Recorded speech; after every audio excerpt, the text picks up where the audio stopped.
नमस्कार साथियों। आज हम लोग मनोविज्ञान बाल विकास को देखेंगे जो आपके सभी परीक्षाओं में पूछे जाते हैं।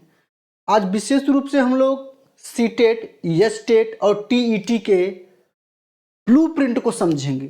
दोस्तों, यह वीडियो अंत तक देखिएगा जरूर, क्योंकि इसमें आज हम आपके विचार और अवधारणा को इतना स्पष्ट कर देंगे कि साइकोलॉजी में होने वाली जो समस्या है आपकी बिल्कुल क्या हो जाएगी, समाप्त सी हो जाएगी। आइए इसको समझते हैं। कारण क्या है कि ब्लूप्रिंट को पहले हम लोग देखेंगे, ब्लूप्रिंट के बारे में पहले समझेंगे। आज हम पूरे साइकोलॉजी का ब्लूप्रिंट देखेंगे। आपके टीईटी में भी पूछा गया कि ब्लूप्रिंट क्या है। ब्लूप्रिंट एक खाका होता है, जैसे कोई एक मकान बनता है तो उसका नींव रखा जाता है कि एक मकान में क्या क्या चीजें कहां कहां होंगी, वही ब्लूप्रिंट होता है। आज हम पूरे साइकोलॉजी का सीटेट का सिलेबस अलग देखेंगे, क्या क्या सीटेट में पढ़ना है। सीटेट में मुश्किल से 13 से 14 टॉपिक को ही हमें पढ़ना होता है, लेकिन हमें पता ही नहीं होता हमें पढ़ना क्या है। हम सब कुछ पढ़ जाते हैं, सब कुछ दोस्तों नहीं पढ़ना है। 13-14 टॉपिक जो भी आपके बनेंगे, मैं आपको 13-14 वीडियो या हो सकता है 15 वीडियो में सब कुछ कवर करा दूंगा। पूरा सी टेट का 30 नंबर का और यच टेट के वीडियो थोड़े लंबे होंगे, क्योंकि यच टेट का सिलेबस थोड़ा ब्रॉड है, टीईटी का सिलेबस ब्रॉड है, लेकिन सी टेट में हमें केवल 13-14 बिंदुओं को देखना है। हम उसको बड़े ही सूक्ष्मता के साथ देखेंगे और कोई दिक्कत नहीं होगा। यूट्यूब पे आपने बहुत लोगों से साइकोलॉजी पढ़ा होगा, हम ये नहीं कहते, लेकिन हम सबसे बेस्ट करने की कोशिश करेंगे, सबसे बेहतरीन करने की कोशिश करेंगे। आइए हम लोग आज ब्लूप्रिंट को देखते हैं। बहुत ज़्यादा समय नहीं लगेगा, 40 से 45 मिनट का ये वीडियो होने वाला है। आप देखिए और अपनी समझ विकसित करिए, फिर उसके बाद टॉपिक वाइज टॉपिक हम लोग इसमें आगे बढ़ेंगे। 30 में 30 का उद्देश्य लेकर हम बढ़ेंगे। आपको हम बता दें कि हमारे ऑफलाइन कोचिंग में 30 में 30 बच्चे लेकर आते हैं और साइकोलॉजी हम स्वयं पढ़ाते हैं। तो आइए, साइकोलॉजी से मेरा लगाव भी व्यक्तिगत बहुत अच्छा है। आइए इसको हम समझते हैं। दोस्तों, इंट्रोडक्शन ऑफ साइकोलॉजी, बाल विकास और बाल विकास की समझ के बारे में हम लोग इसमें देखेंगे। सबसे पहले इसके ब्लूप्रिंट को देखते हैं, फिर उसके बाद धीरे धीरे चीजों को हम करेंगे। साइकोलॉजी में देखिए, यच टेट में या टीईटी में शिक्षा का अर्थ हम लोग देखते हैं। तो शिक्षा का अर्थ क्या है? संकुचित अर्थ को 3 आर में लिया गया। 3 आर, रीडिंग, राइटिंग और अर्थमेटिक। रीडिंग, राइटिंग और अर्थमेटिक आते हैं। ये शिक्षा का बड़ा संकुचित अर्थ है कि एक व्यक्ति विद्यालयी परिवेश में लिखना, पढ़ना और गुणा गणित करना, अंक गणना करना सीख जाता है। यही शिक्षा का संकुचित अर्थ होता है।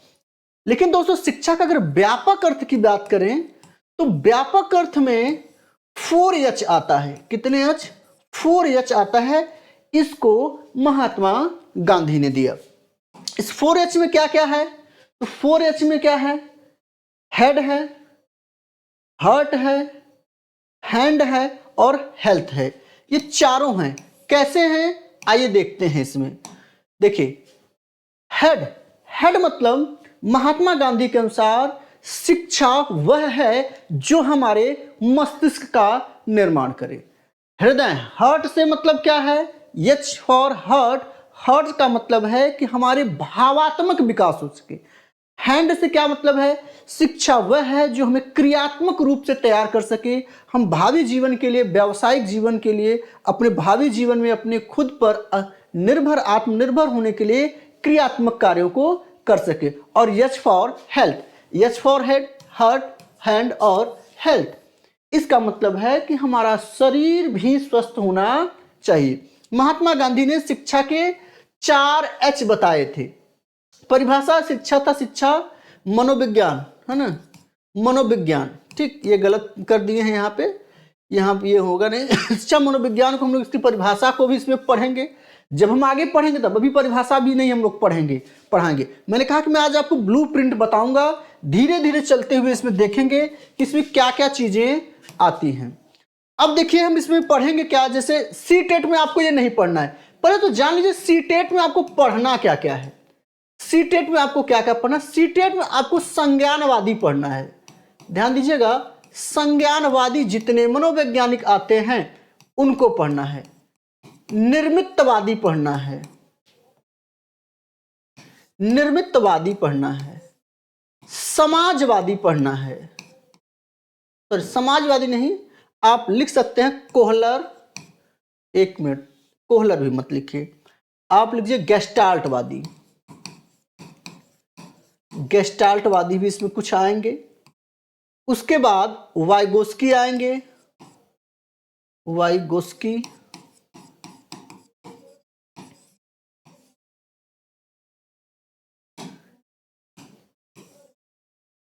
वाइगोस्की के बाद आपके आएंगे हार्वर्ड गार्डनर, हार्वर्ड गार्डनर,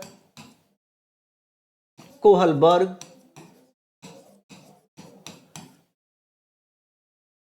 नैतिक विकास का सिद्धांत, नैतिक विकास का सिद्धांत, इसमें पियाजे का भी नैतिक विकास आ जाएगा आपका, ठीक है। उसके बाद हम लोग इसमें अवस्थाएं सभी पढ़ेंगे, अवस्थाएं, सीटेट में हमें अवस्थाएं पढ़ना है, शैशवावस्था, बाल्यावस्था, किशोरावस्था, सब अवस्थाएं पढ़ेंगे। इसमें हम लोग पर्यावरण को पढ़ेंगे, पर्यावरण मतलब यहाँ वातावरण से है, वातावरण को देखेंगे, ठीक। फिर क्या इसमें देखेंगे, आनुवंशिकता को पढ़ना है, आनुवंशिकता को पढ़ना है। फिर जेंडर रूढ़िवादिता को पढ़ना है। फिर उसके बाद मापन है, आकलन है और मूल्यांकन है, मूल्यांकन है, इसको पढ़ना है। शिक्षण विधियों को पढ़ना है, शिक्षण विधियां, शिक्षण सूत्र और पेडागॉजी, पेडागॉजी, इसमें आपके सब आ जाएंगे। एनसीटी आ जाएगा, एनसीएफ 2005, आरटीई आ जाएगा, एनईपी 2020 आ जाएगा। तो ये महत्वपूर्ण यही 12, 13, 14, 15 बिंदु हैं जो सीटेट में पढ़ने होते हैं, इसके अलावा हमें कुछ नहीं पढ़ने होते हैं। तो आइए देखते हैं, इसमें देखते हैं संरचनावाद, हम लोग किसको किसको पढ़ेंगे, संरचनावाद, प्रकारवाद को पढ़ेंगे, व्यवहारवाद, ध्यान रखिएगा दोस्तों, व्यवहारवाद, मनोविश्लेषणवाद, मनोविश्लेषणवाद और मानवतावाद, मानवतावाद। एक प्रश्न पूछा कि मनोविज्ञान का प्रथम बल किसे कहा जाता है, मनोविज्ञान का प्रथम बल किसे कहा जाता है, मनोविज्ञान का प्रथम बल किसे कहा जाता है, मनोविज्ञान का द्वितीय बल किसे कहा जाता है और मनोविज्ञान का तृतीय बल किसे कहा जाता है। तो दोस्तों मनोविज्ञान का प्रथम बल जो होता है ये मनोविश्लेषणवाद को, मनोविश्लेषणवाद के जनक कौन है, सिगमंड फ्रायड है। ये प्रथम बल कहा गया मनोविज्ञान का। मनोविज्ञान का द्वितीय बल किसको कहा गया, व्यवहारवाद को, और मानवतावाद को मनोविज्ञान का तृतीय बल कहा जाता है। कैसे, जब इनके बारे में हम डीप पढ़ेंगे तो देखेंगे। फिर हम लोग संज्ञानवादी पढ़ेंगे। संज्ञानवादी में हमने आपको बताया कि आपको किसको किसको देखना है, पियाजे को देख लीजिएगा, वाइगोस्की को देख लीजिएगा, ठीक है। ये वाइगोस्की सामाजिक निर्मितवादी भी हैं आपके, ठीक। और किसको देखेंगे आप लोग, गेस्टाल्टवाद पढ़ेंगे, मनोविश्लेषणवाद देखिए आ गया यहां, ठीक है, और मानवतावाद, सॉरी गलतीवश मैंने बोल दिया था वहां शायद कुछ और ही। मनोविज्ञान का तृतीय बल जो है वो मानवतावाद को कहा जाता है। साक्षरवाद पढ़ेंगे, समाजशास्त्री सिद्धांत पढ़ेंगे, गत्यात्मक सिद्धांत पढ़ेंगे। इसमें आगे आइए देखिए हम लोग क्या क्या देखेंगे, जो हम चैप्टर शुरू करने जा रहे हैं आपके।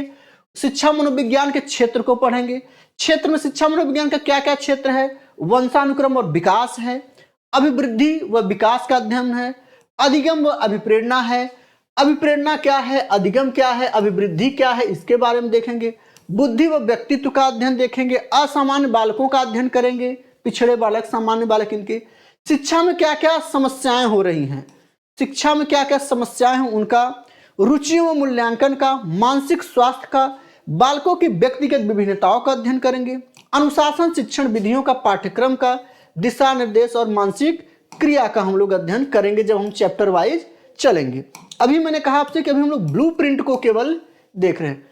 शिक्षा मनोविज्ञान का उद्देश्य क्या है, आपसे उद्देश्य से भी प्रश्न पूछे जाते हैं कि बालकों के व्यक्तिगत विकास के बारे में देखेंगे हम लोग, शिक्षण कार्य में सहायता कैसे करता है शिक्षा मनोविज्ञान, सिद्धांतों की खोज तथा तथ्यों का संग्रह के बारे में पढ़ेंगे, शिक्षण विधियों में कैसे सुधार किया जाए ये भी इसका उद्देश्य होता है, अध्यापक को निर्देशन देने में भी मनोविज्ञान का महत्वपूर्ण भाग होता है, पाठ्य निर्माण में सहायक होता है, शिक्षा के उद्देश्यों में प्राप्ति के लिए मूल्यांकन को उचित विधियों द्वारा प्रस्तुत करना और व्यावसायिक निर्देशन की सहायता करने में शिक्षा मनोविज्ञान प्रमुख होता है। अब इसमें हम लोग कुछ विधियों को देखेंगे, कौन कौन सी विधियां हैं, है ना, आत्मनिष्ठ विधि, वस्तुनिष्ठ विधि, व्यक्ति इतिहास विधि और प्रश्नावली विधि। इसके जन्मदाता कौन है इसके बारे में पढ़ेंगे, जन्मदाता के बारे में पढ़ेंगे, इसका क्या क्या हमारे शिक्षा में योगदान है इसके बारे में पढ़ेंगे।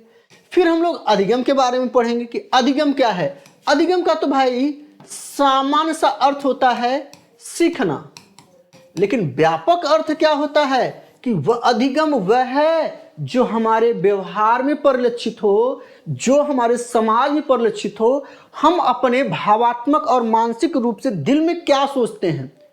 हर व्यक्ति के अंदर अच्छा और बुरा चीज दोनों पनपता है, दोनों आता है, लेकिन समाज में हमारा कौन सा व्यवहार परिलक्षित होता है, दिखाई देता है, वही हमारा व्यवहार क्या कहलाता है, अधिगम। हम पढ़े लिखे होकर अगर गलत कार्य करते हैं तो वो अधिगम नहीं है, उसका मतलब केवल हमने पढ़ा नहीं, केवल सीखा है। इसमें हम स्किनर की परिभाषा, गिलफोर्ड, क्रोनक्रो, विलियम वुड, स्किनर की क्या परिभाषा है कि अधिगम हमारे व्यवहार में उत्तरोत्तर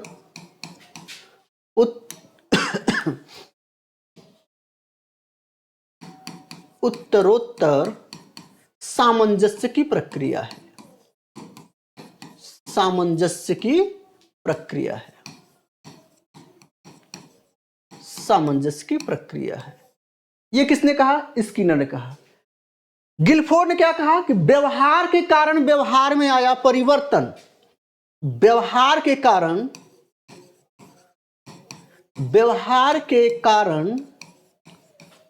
व्यवहार में आया परिवर्तन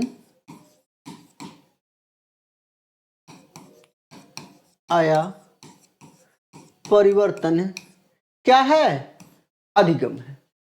क्रो ये दोनों पति पत्नी थे, इन्होंने क्या कहा कि अधिगम हमारे व्यवहार, अनुभव एवं प्रशिक्षण की योग्यता है। विलियम वुडवर्ड की सबसे छोटी परिभाषा मानी जाती है। तो हम लोग परिभाषाओं के बारे में भी पढ़ेंगे। फिर हम लोग क्या पढ़ेंगे, अधिगम के पक्ष कौन कौन से हैं, संज्ञानात्मक पक्ष, भावात्मक पक्ष और क्रियात्मक पक्ष को पढ़ेंगे। फिर हम लोग क्या देखेंगे इसमें, अधिगम के सिद्धांत में कौन कौन से सिद्धांत, अधिगम के व्यवहारवादी सिद्धांत और संज्ञानवादी सिद्धांत को हम लोग पढ़ेंगे। व्यवहारवादी सिद्धांत क्या है और संज्ञानवादी सिद्धांत क्या है। प्राय परीक्षाओं में आपसे प्रश्न पूछा जाता है कि व्यवहारवादी क्या है। तो आइए देखते हैं। व्यवहारवादी विशेष रूप से किसको महत्व देते हैं, वातावरण को महत्व देते हैं।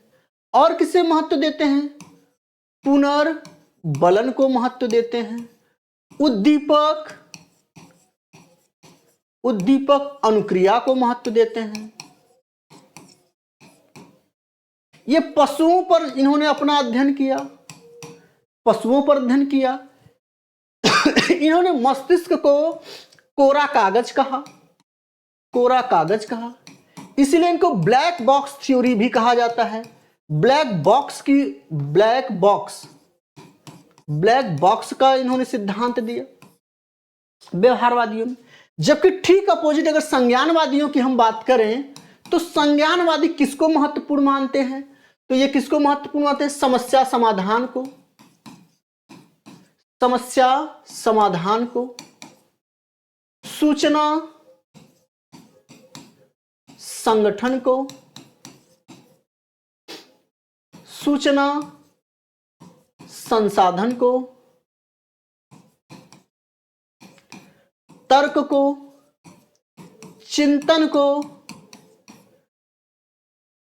स्वयं कार्य करके सीखने को, स्वयं कार्य करके सीखने को। इन्होंने अपना प्रयोग मानवों पर किया और इनके सिद्धांत जो है व्हाइट बॉक्स कहलाया। क्या कहलाया? व्हाइट बॉक्स कहलाता है कि मनुष्य के मस्तिष्क में सब कुछ है, उनके अंदर सब कुछ है, उसी को बाहर निकाल देना ही क्या कहलाता है? अधिगम कहलाता है। आइए इसको थोड़े से और अच्छे से बेहतर तरीके से देख लें। संज्ञानवादी और व्यवहारवादी में क्या क्या अंतर है? तो ध्यान रखिए, ये उद्दीपक, अनुक्रिया, पुनर्बलन, अभिप्रेरणा को महत्व देते हैं। इनके द्वारा अधिगम यंत्रवत होता है। ये मानव पशु दोनों पर अधिगम करते हैं। अधिगम इनका मानना है धीरे धीरे है। ये ब्लैक बॉक्स थ्योरी को मानते हैं और ये अधिगम को अनुबंधन का प्रमाण मानते हैं। जबकि संज्ञानवादी क्या है? यहां से एक क्वेश्चन हर साल पूछा जाता है, ये इतने पॉइंट से, इसको आप समझ लीजिएगा अच्छे से। संवेदना, प्रत्यक्षीकरण, बुद्धि, समस्या समाधान, तर्क, चिंतन को महत्व देते हैं। ये तर्क चेतन होगा यहां, तर्क चेतन समस्या समाधान द्वारा अधिगम यहां होता है। इसमें केवल मानव अधिगम करता है। अधिगम अचानक होता है, यानी सूझ के द्वारा होता है। सूझ को ये महत्व देते हैं। ठीक, गेस्टाल्टवादियों ने सूझ को महत्व दिया, जिन्हें आहा मूवमेंट कहा जाता है। आहा मूवमेंट, अचानक सूझ का निर्माण होना, इसी को व्हाइट बॉक्स सिद्धांत कहा जाता है। और सबसे महत्वपूर्ण है कि अधिगम समस्या समाधान की योग्यता रखता है। दोस्तों, अधिगम को समझने के लिए आपको, अगर सी-टेट का एग्जाम देने जा रहे हैं, तो आपको संज्ञानवादियों को विशेष रूप से समझना होगा। आप एच टेट दे रहे हैं, यूपी टेट दे रहे हैं या अदर स्टेट टेट दे रहे हैं, तो आपको दोनों को समझना होगा। लेकिन सर्वाधिक प्रश्न संज्ञानवादियों से आपके सी-टेट में क्वेश्चन पूछता है। आगे हम लोग क्या पढ़ेंगे? आगे हम लोग अधिगम वक्र पढ़ेंगे कि सरल रेखी वक्र क्या है। सरल रेखी वक्र क्या है? जैसे यहां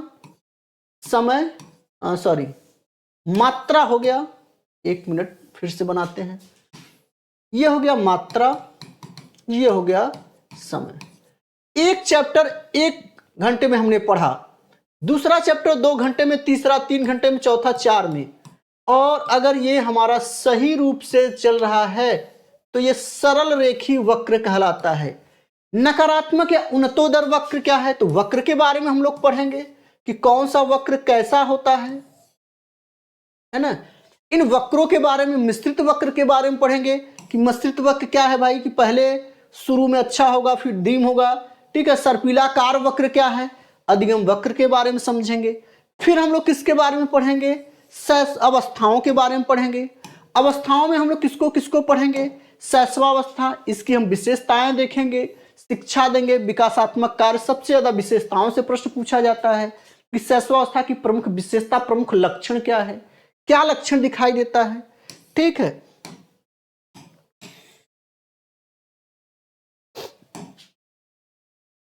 फिर हम लोग देखेंगे बाल्यावस्था की विशेषताएं, शिक्षा और कार्य देखेंगे। फिर किशोरावस्था के बारे में हम लोग पढ़ेंगे और इनकी समस्याओं के बारे में देखेंगे।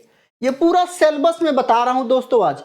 फिर हम लोग विकास के बारे में देखेंगे कि बालक का शैशवावस्था में, बाल्यावस्था में, किशोरावस्था में शारीरिक, मानसिक और संवेगात्मक विकास कैसा होता है, उसके विचार में कब परिवर्तन होते हैं। सबसे ज्यादा इंपॉर्टेंट आपका यहां से है वातावरण, वंशानुक्रम, दिनचर्या, खेल और अंतःस्रावी ग्रंथियां बालक को कैसे प्रभावित करती हैं। अंतःस्रावी ग्रंथियां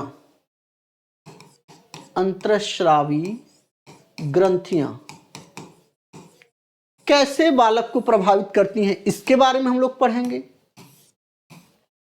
फिर हम लोग सामाजिक विकास के सिद्धांत पढ़ेंगे। यानी मनोसामाजिक विकास का सिद्धांत इरिक इरिक्सन का है, ब्रोन फ्रेनर का सिद्धांत है। फिर मैकडूगल का हम लोग मूल प्रवृत्ति सिद्धांत पढ़ेंगे, 14 मूल प्रवृत्तियों को पढ़ेंगे, ठीक है। फिर इसके बाद हम लोग क्या पढ़ेंगे,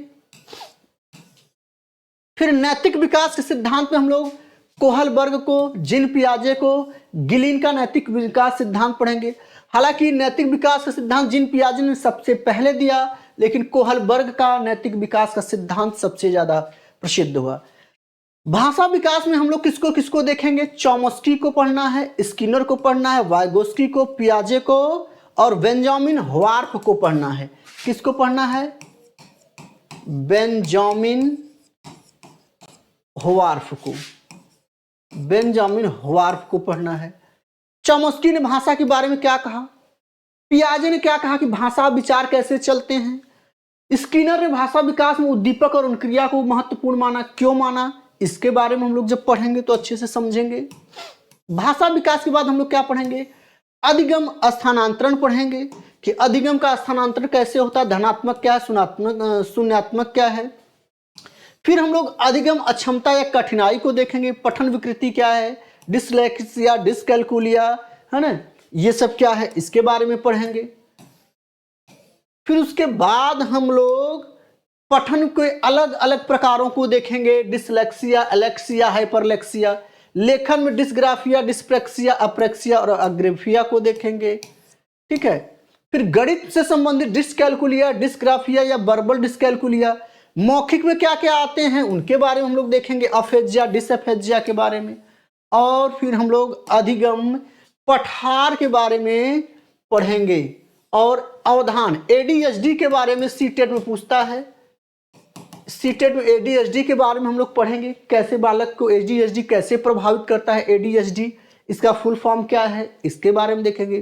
फिर अधिगम पठार के बारे में पढ़ेंगे, पहले गति अच्छी होती है, फिर रुक जाता है, फिर गति अच्छी होती है, फिर पठार आ जाता है, इसके बारे में हम लोग सूक्ष्म अध्ययन करेंगे।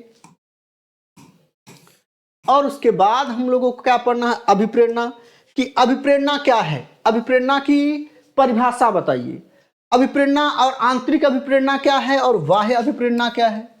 आंतरिक अभिप्रेरणा का कहने का मतलब क्या है कि जब हमें कोई भी दबाव न हो, हम स्वयं से अंदर से प्रेरित होकर, जैसे अभी बीपीएससी आया है, बीपीएससी शिक्षक आया है, बिना किसी से कहे, बिना किसी के कहे हम स्वयं से 8-8 घंटा 10-10 घंटे पढ़ रहे हैं, ये आंतरिक अभिप्रेरणा है। लेकिन आपके पड़ोस में किसी लड़की का हो गया है, आप उसको देखकर घर वालों ने आपको डांटा, तब आपने पढ़ना शुरू किया, वह बाह्य अभिप्रेरणा है। अभिप्रेरणा के कौन कौन से सिद्धांत हैं, प्रणोद, अंतर्नोद, है ना, ड्राइव, इनके बारे में हम लोग चलेंगे, पढ़ेंगे। इसका हम लोग देखेंगे कि चालक क्या है, अभिप्रेरित व्यवहार क्या है, प्रोत्साहन क्या है, लक्ष्य क्या है, इसके बारे में हम लोग पढ़ेंगे। फिर हम लोग व्यक्तित्व के बारे में पढ़ेंगे। व्यक्तित्व के बारे में हम क्या पढ़ेंगे, व्यक्तित्व के बारे में वुडवर्थ ने कहा कि H गुणे E गुणे P, H heredity, E environment और P पर्सनालिटी है, ठीक है। आलपोर्ट की सबसे अच्छी परिभाषा मानी जाती है कि व्यक्तित्व व्यक्ति के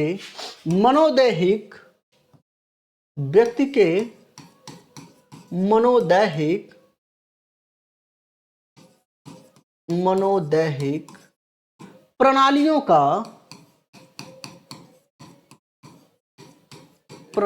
का गत्यात्मक संगठन है जो वह समाज के साथ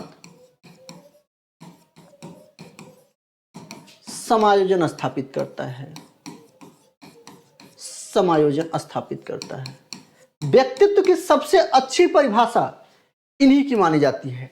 फिर व्यक्तित्व की विशेषताओं को हम पढ़ेंगे, फिर व्यक्तित्व के प्रकार को पढ़ेंगे कि हिप्पोक्रेटस ने कितने प्रकार बताए, वैदिक कितने हैं, चरक संहिता में कितने व्यक्तित्व के प्रकार बताए गए, शारीरिक दृष्टि से कितने प्रकार इसके हैं, इसके बारे में हम लोग अध्ययन करेंगे।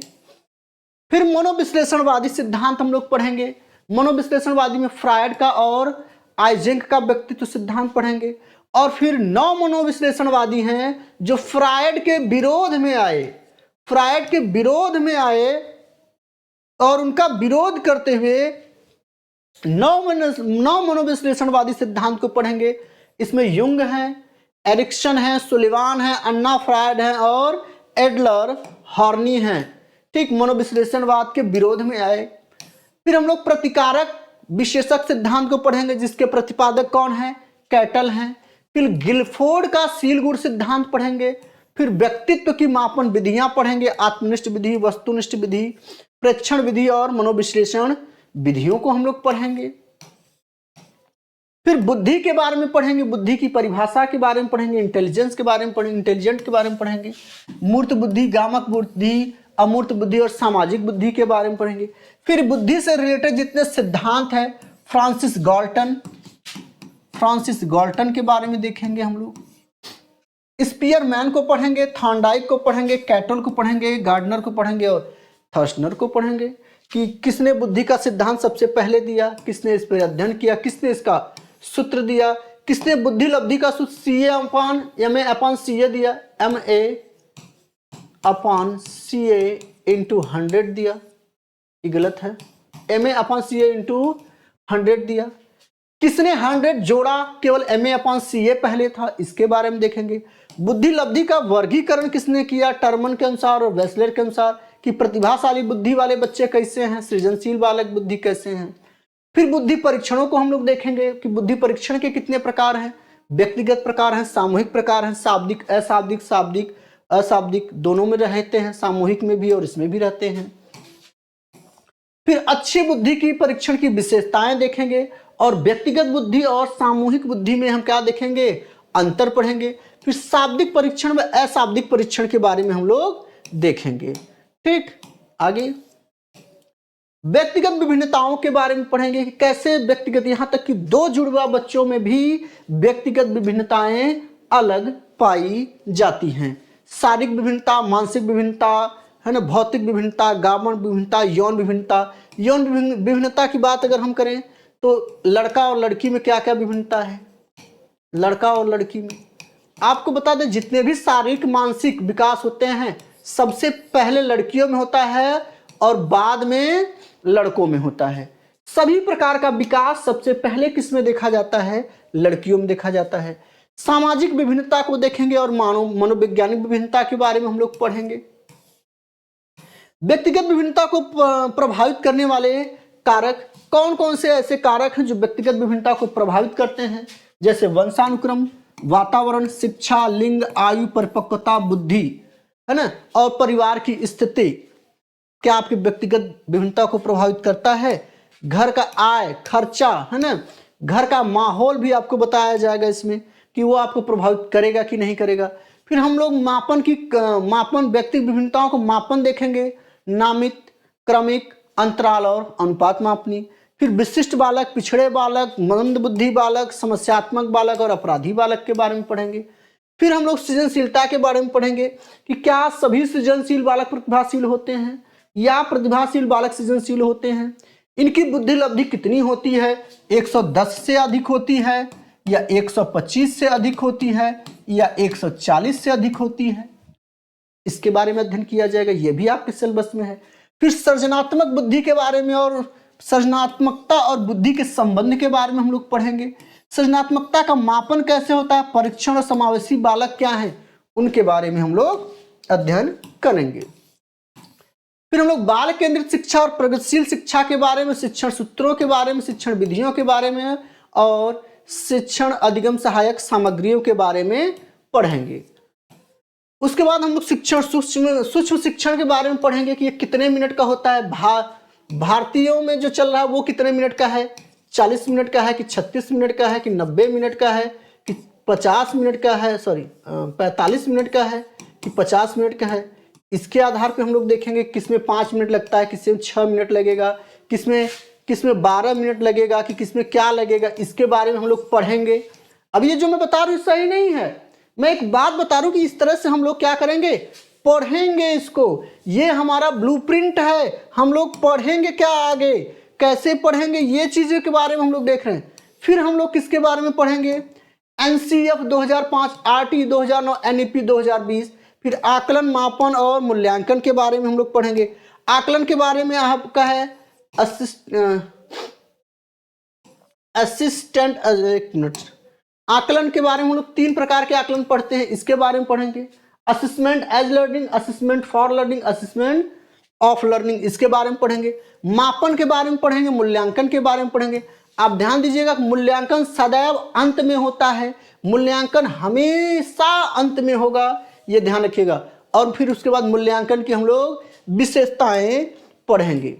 ठीक है दोस्तों, फिर उसके बाद हम लोग सतत व्यापक मूल्यांकन देखेंगे, सीसीई देखेंगे। चेकलिस्ट के बारे में जानेंगे, पोर्टफोलियो क्या है इसके बारे में। फिर क्रियात्मक अनुसंधान, शिक्षण प्रतिमान के बारे में पढ़ेंगे। अभिक्रमित अन्वेषण, रेखी, साखी, मैथेटिक्स और अभिक्रमित अन्वेषण के बारे में हम इसमें देखेंगे। फिर अभिक्रमित अन्वेषण के बाद सिद्धांतों को पढ़ेंगे और आईसीटी को भी हम लोग देखेंगे, जिसमें वर्चुअल क्या है, स्वयं क्या है, मूक्स क्या है, सारांश क्या है, दीक्षा ऐप, ई पाठशाला, स्वयं प्रभा, इस्माइल, इसमें जो जितने भी ऐप चल रहे हैं, जितने भी केंद्र सरकार और राज्य सरकार की योजनाएं चल रही हैं, इन सब के बारे में हमें पढ़ना होगा। फिर हम लोग कंप्यूटर ज्ञान के बारे में पढ़ेंगे, मनोविज्ञान की प्रमुख पुस्तकों के बारे में हम लोग देखेंगे और महत्वपूर्ण शब्दावलियां जो हैं, ये सबसे महत्वपूर्ण है। सी टेट में सबसे ज़्यादा ये शब्दावलियों से हमें प्रभावित करते हैं और हमें परेशान करते हैं, हमें समझ में नहीं आता। तो दोस्तों, आज का वीडियो केवल और केवल हमारा ब्लूप्रिंट था कि हम लोग अपने सिलेबस में कैसे क्या क्या पढ़ेंगे।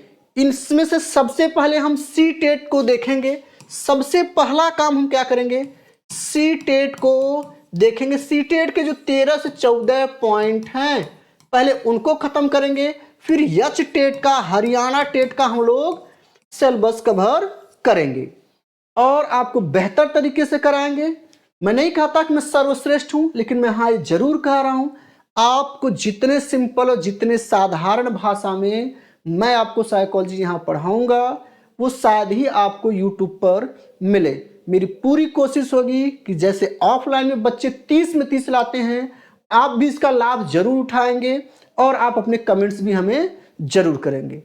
आप लोग अपना राय, व्यक्तिगत राय दीजिए कि हम लोग पहले कैसे, किस हिसाब से चलें। जो भी आपके पास सुझाव हो, हमें सुझाव प्रेषित जरूर करें, हम उसके आभारी रहेंगे। मिलते हैं दोस्तों नेक्स्ट वीडियो में। नमस्कार।